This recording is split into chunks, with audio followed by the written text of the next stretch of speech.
Hello again, it's Mr. Pete here, and this is part 2 of a two-part video where I tour this fabulous facility where they restore antique classic cars. Make sure that you watch part 1 or this might not make any sense to you. But I'm in a private facility where there are many things going on, bodywork, machining, casting, so on, all with the final intent of restoring these beautiful old cars. And there's some really interesting cars there from people like Joe Kennedy, you know, the bootlegger, and Mr. Astin, who died on the Titantic. A lot of historical restored cars with a very high value. Again, this is a private collection and a private facility. You cannot go there, so I hope you get to enjoy this behind the scenes, unprecedented video footage. Watch both parts. Let's get on with part 2. This is a single cylinder car, 2-speed transmission.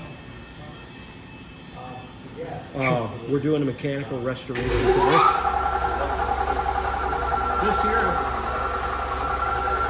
This is an oil tank to lubricate all the workings here, because this all slides for your high speed.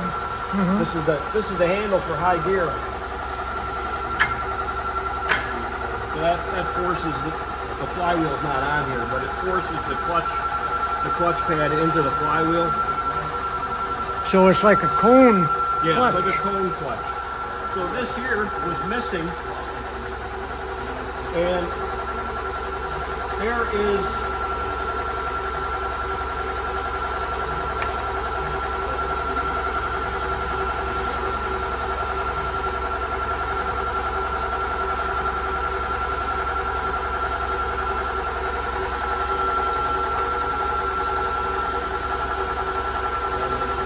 there's angled holes in there.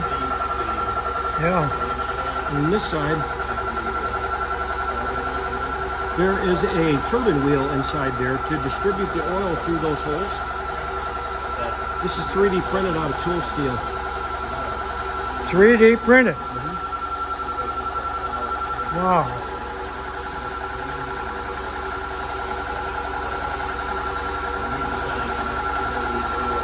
Do you have a Chilton manual for this? Yeah. Actually, back in the day, when you bought one of these cars and got a manual, everything was in the manual. How to repair it, how to tune it. All kinds of information you need to take care of and drive your car. Something that's non-existent today. No, they tell you how to operate the radio. Yeah, that's about it. Yeah. So when we end up with getting original papers for some of these cars, it's very important, because a lot of the information's lost. Yeah. For good, yes. Yeah. Absolutely. Hopefully you computerize it as soon as you get it. And all of that hand crank mechanism for this car was gone. Yeah, we built They all had that from scratch. They had There's a one-way rigged clutch up in a there. starter for it, an electric starter, like a GM starter, and it was garbage. It was a belt over the flywheel and that. So this owner wanted to put back original, so we redid all the one-way clutch. Mike showed you that. So now it'll actually crank. And this is also here for a complete restoration, another single cylinder car. Here's the block for it.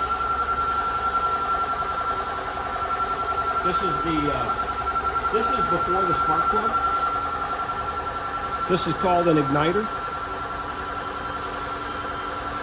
So using a coil, you power both sides of this, one side ground, one side power, and this is how you set your gap. So this gap is prescribed in the manual, and it'll jump the spark. So that's how they fired the original Cadillac. Yeah, I've heard about that system used in hit and miss engines. Well, this is an actual 4-cycle. So. Oh, yeah. Yeah. Yeah. But they use the same thing. Now this car, we believe, was a show car. and it has a lot of obscurities that was not on a production Cadillac from the same year. We're getting down to the bottom of that now, but this very, very well might be one of one. Is the wood original? Some of it is, some of it's been redone.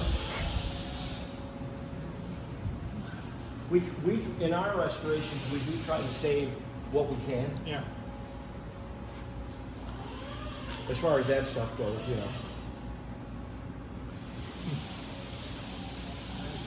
So, yeah, we'll go next door. This is 1912 Mercer Raceabout. It's a serious looking crankshaft. Yeah. Long connecting rods. Well, by nature, these are big. Generally, they're above 4.5-inch bore and over 5-inch stroke. And they're usually 4 to 6 cylinders. So they're big engines. Probably pretty low compression compared to what we're used to. Yeah, between 4 to 6 to 1. All right. Even the 6 sounds higher than I would have expected. Yeah. Wow. It's a big Scotch. When we redo the piston design, we'll move the top ring and move the compression height around so that we can adjust the compression a little bit. They run better with high compression. Oh, they do.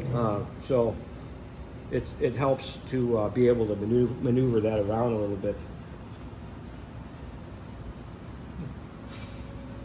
So we'll go next door and More. well, there's more. Yeah. Just There's more? useful information. That's mostly enclosure that I used to work for. Okay. More useless information for you. I know who to call. Ooh, geez. Oh my gosh. Are we at the Ford Museum?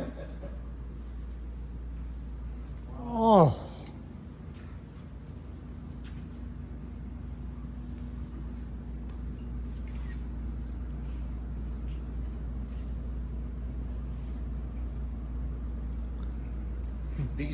These are both Sears cars.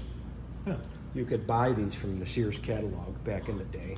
A Sears automobile. Yeah, they were opposed 2-cylinders.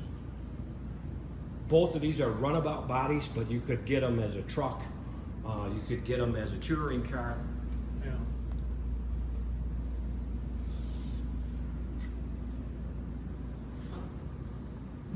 This started life as a 1912 American LaFrance fire truck that got built into a race car.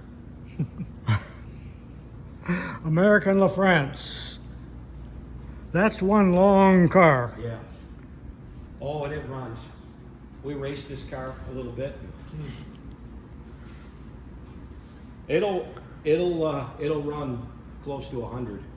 All the oil or grease Yeah. cup things on everything. Yeah, you had to lubricate your own car back then. Yeah. You know, imagine the thought.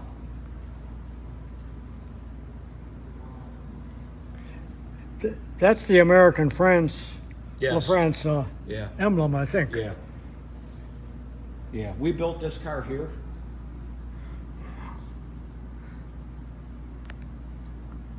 '17 Pierce Arrow.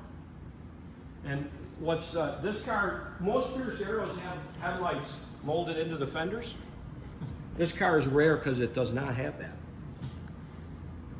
This car was owned by the fellow that wrote the song Yankee Doodle Dandy. This was his personal car. But wait, that James Cohen? Yeah. James Cohen Yeah, that was his car. that wrote Yankee Doodle Dandy owned this Yep. Pierce Arrow. Yeah. Wow. And we got another couple steam cars. We got a Stanley and a white.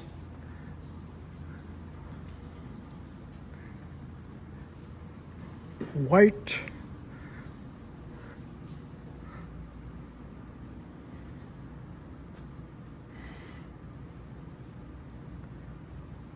This is a 1910 Cadillac. And this is a 4-cylinder car. This is when they evolved.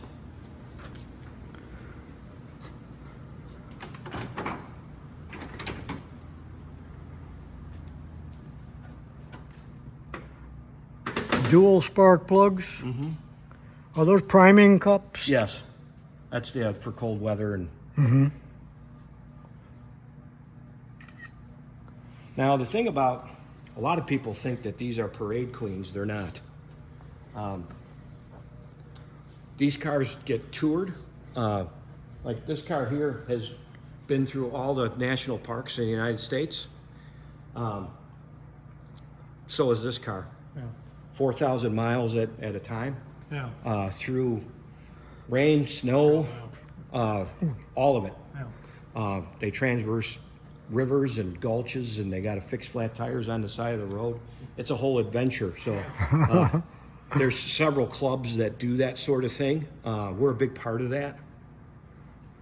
This car we did here and at One Pebble Beach back in 23.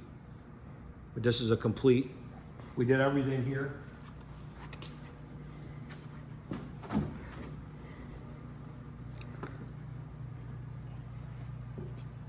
Most of that engine was built from scratch. Wow.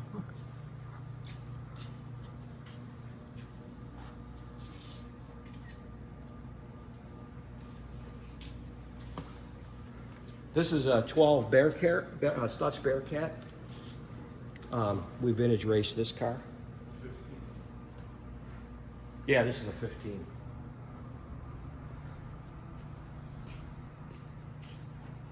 This car is going to the Milwaukee Mile next week for exhibition race, yeah. I like that windshield. Yeah, well, it keeps the bug out of your helmet, that's about it. Now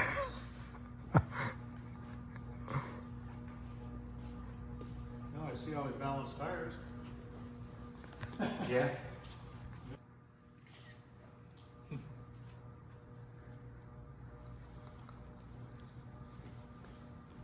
He's actually got a couple of modern ones back here. Yeah. This is David Hansen.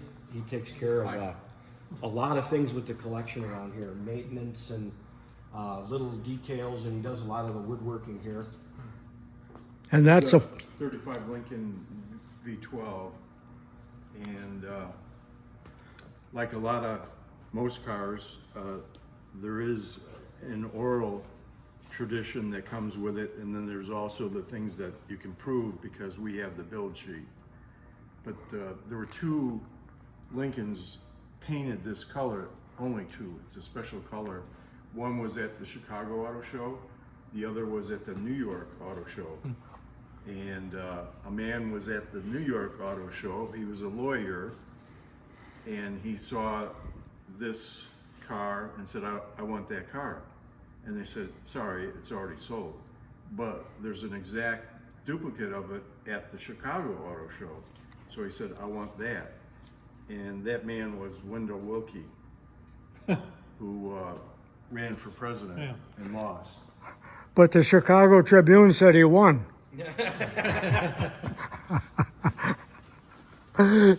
Thank you, you're doing a beautiful job. And I do love that color, it's so deep and rich. Well, to the best of our knowledge, they never used it again. No?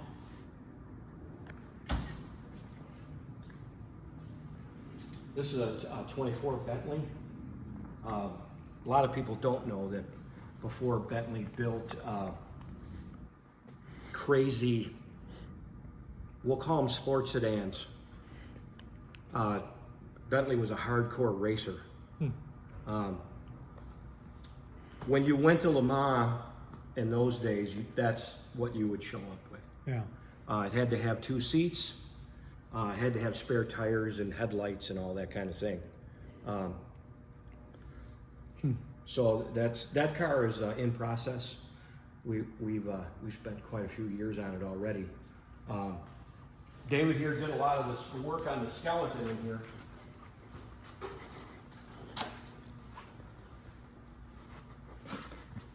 So this is ash, right, David? Yeah. Yeah, this is ash, which is the preferred wood for building automotive body parts and wagon parts too. Very tough wood. Yeah. This is aluminum.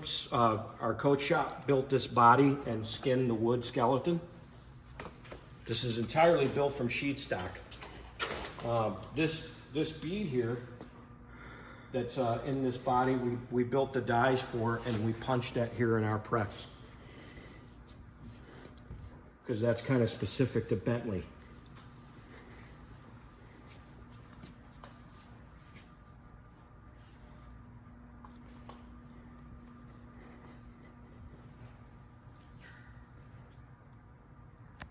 Very complicated car to restore. Aviation, Yeah. you know, turn of the century aviation, because there was no automotive trade then. Yeah, and it started with wagons. We were talking about Studebaker a little while ago. Yeah. Wow. So that's how when we restore a car or take something apart to figure out how it was built, to do the reverse engineering part about it, for whatever system that we're restoring. That's what you have to think about, how they would have made it. The job turns out better when you have that knowledge under your belt. You mentioned buggies. People constantly ask, well, how come the steering wheel is on the wrong side of the car? And the reason it's there is because that's where you sat When you were in a wagon or a buggy. right, you were on the right-hand side. So it just continued on the right-hand side. And since there was so little traffic, you were watching the ditch on the right-hand side, so you didn't end up in it. There was no traffic coming at you, so you didn't have to worry about the left side so much. And when Henry Ford created the Model T in 1908, he was probably one of the first manufacturers to move the steering wheel to the left. That's the first time I ever heard that story about why the steering wheels were, we're going to say the wrong side, or the British side. Right, yeah, yep. And the best of my knowledge, it all goes back to where the driver of a buggy sat. Yeah, wow. We have some of that with the Classic Car Club of America. Yeah. They have a database library Yeah. that a lot of people donate to. Yeah. So when you're looking for stuff like that, Yeah. you usually can get your hands on it. Yeah. So Because you hate to handle the original books. yeah, Is this a Fire Dome Hemi? yes it is. Groucho Marx used to advertise these. This is a Dodge Brothers 15, I believe this one is. It's part of Chrysler Dodge eventually. Eventually, this is the two Dodge brothers were engineers for Henry Ford, Okay. and as a lot of people did, they disagreed with Henry Ford, and they had a blow up, and the Dodge brothers left Yeah. Ford and created their own company. Weren't the Dodges even making engines for Yes. For, Yeah, they had for another Henry, plant. Yes. Horace, and I don't know what the other one's name was? One of them died from the Spanish flu. Oh, I read that. Yeah. And you know, it's kind of confusing that some people think that's the Star of David. Right. And of course it's not. Yeah. But this car came from California Power and Light. It was one of their service trucks. It sat in the desert. It sat in the desert for I don't know how long. The lettering is still on the door. You can barely read it, but it's there. But it runs and drives. Harvester. International Harvester wanted to get into the building cars for a short time. That didn't last long. This car is unrestored. And it too, this is a two-cylinder opposed, two-speed transmission. Pretty advanced stuff for the day. Very. And this is another white steam car. This Cadillac is unrestored as well. This is a V8 car. This is the same motor that ended up originally in the Sherman tanks. You know, Mike, Have you ever been to Big Daddy Garlett's Museum in Yes. Florida? They got a Cadillac engine in a crate from what you just described. And that's the same darn engine. Yeah, this is what it was originally intended for. Wow. This is a 4-door convertible limousine. Mike, did they use 2 of these engines in a Sherman I tank? think they did. Yeah, I You, think you there know was a that pair some of the them. tanks were equipped with Yeah. 5 Plymouth engines? That must have been a nightmare. Yeah, I wouldn't want to work on that. I know they were hurting for engines at Yeah, that time. yeah. And this is, in my opinion, this might be one of the best well-designed cars of all time. This is a 39 Lincoln.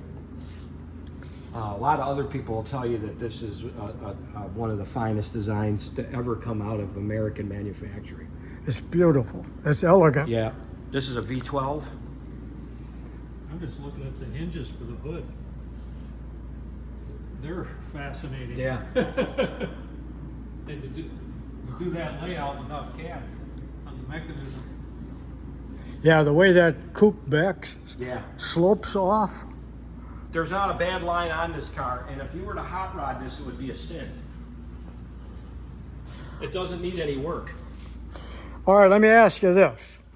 Edsel Ford was the Lincoln man, and he was a man of style. He had a lot to do with the design of this car. That's what I'm thinking. Yeah. He had a draftsman by the name of Bob Greger. He's the one that drew this car. Man. But yeah, Edsel had a lot to do with why this car exists. And Henry treated him like crap. Yes. He did that to a lot of people that had talent. I know, and that's so sad. I think he was a mean man. Yeah, I by all accounts, I think you're right. Yeah. Oh, I admire what he did. Don't Yeah, get me sure. wrong. Yeah. You notice? This is a Stearns, 1903. I love the thermometer here. Oh yeah, it's right in the mirror. Yeah. Right here, thermometer.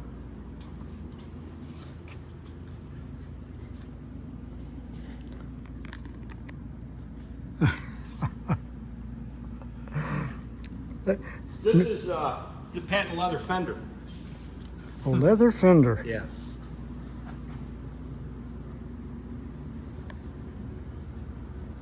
Is this a steam car? No, this is a single cylinder. This has got a 6-inch bore. Let's see. Well, I was wondering if it was steam. Yeah, they're extremely large. Okay, I get it. Yeah, that is a carburetor, kind of. Well, it was in those days it was called a mixer. Yeah. It really didn't do any carbureting. it sucked gasoline up a tube in vacuum. Yeah.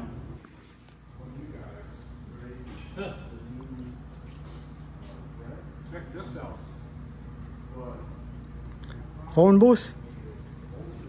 Oh, that's where Superman changes. Wooden phone booth.